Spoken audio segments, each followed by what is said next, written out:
For this tutorial, we're going to draw number 1.8, the cylinder head from your book, and you are going to learn how to set your drawing up for a circular object.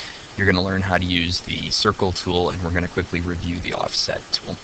The first thing I'd like you to note is that diameter. It's a little tough to see in this, but diameter is noted by this symbol here, and it's very rarely noted with a capital D, whereas radius is represented with a capital R. So in order to set up this drawing, I need to know what the diameter of the outside circle is. And in this case, this tells me that it's 120 units. So from here all the way across to the other side is 120, the diameter. 2 times the diameter will give us the proper dimension. So when we're setting up our limits for the drawing, LIMITS space, specify the lower left corner, 0, 0 is fine. Specify the upper right corner. In this case, we have 140 diameter, or was it 120? Sorry, 120 diameter, which we need to multiply by 2 to get 240. It doesn't have to be exact. Let's just make it 250. So our x value, 250, our y value, 250. So 250, 250 space. Double click the middle mouse scroll. Make sure you see zoom E. And we're going to start.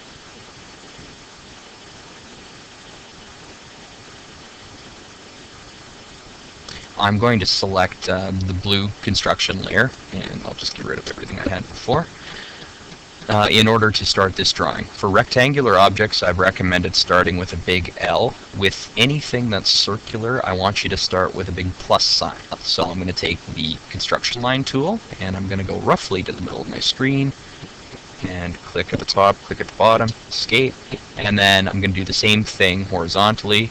I'm going to use construction line. I'm going to click somewhere in the middle of my screen, horizontally, escape. And it doesn't have to be perfect. We can move things around after the fact. So what you need to draw a circle is the circle tool and a center point. So this is going to act as the center point for the outside circle. I switch back to the drawing. The point that I drew is the intersection between this line and this line. So we're going to draw first this big outside circle. First rule is when you're drawing circular objects, always draw them in the object layer. We're not using construction lines around the circle, we're just using construction lines to find the center of the circle. So let's switch to our object layer 0, the white line. Then we're going to pick the circle tool, which is here, or just press C. And then always read what it asks you for. This says specify a center point for circle, which is going to be here. Then it allows you to freehand draw the circle to a certain radius or diameter. In this case, we have a diameter of 120. If you wanted to type in the radius, you'd have to put 60.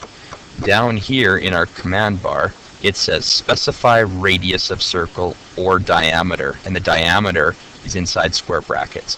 It's looking for a radius right now. So I can either type in 60 for the radius, or I can type in D space, and now it's looking for the diameter. So now I just type 120 space, and it draws the circle perfectly for me.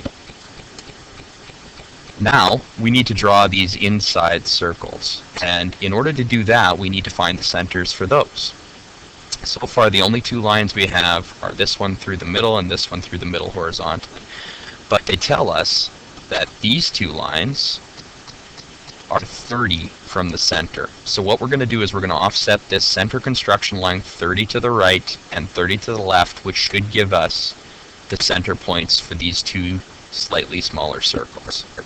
Then if we look up here, it says 2 holes at 60 diameter. Well, that's referring to this hole and this hole. So we know how big these are supposed to be. First things first, we want to offset. You don't need to switch back to the blue layer. When you offset a line, it automatically offsets it in the same color. So I'm just going to type escape a couple times. I'm going to type O for offset, and I want to offset 30 units, space, and I want to offset this line this way, and also the same line the other way. What that does is gives us 2 new center points for our circles. that are the right distance from the middle line. Hit escape a couple times and make sure you're still on your object layer because we want to draw our circles in white. Select the circle tool, or C.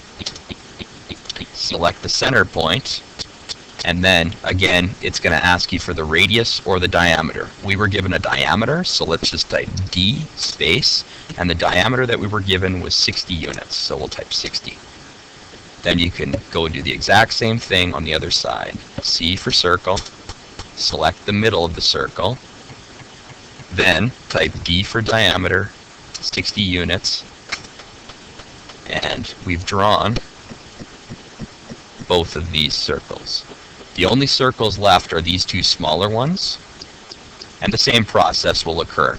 This time, instead of moving our lines, our vertical lines, we're going to move and offset our horizontal line.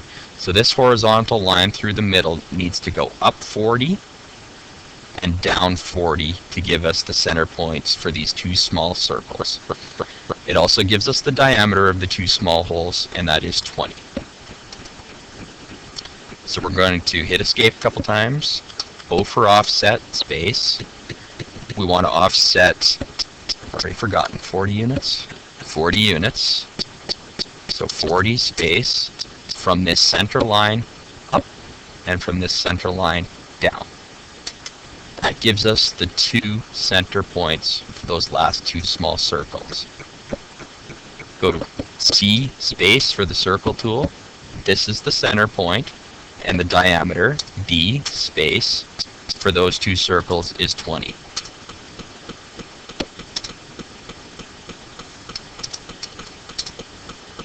Now, if I turn off with the light bulb, construction layer 3, which for me is the blue one, this object matches the intended object. And we can do a couple of quick measurements just to make sure. So if I use my distance tool, from the middle to any point on the circle should be the radius, which is half of 120, or 60. 60. This circle should have a radius of 30. So from the center point to any point on the circumference of the circle should give us 30. It does. And the same thing for this smaller circle. From any point from the middle to the circumference should give us half of 20, which is 10. Distance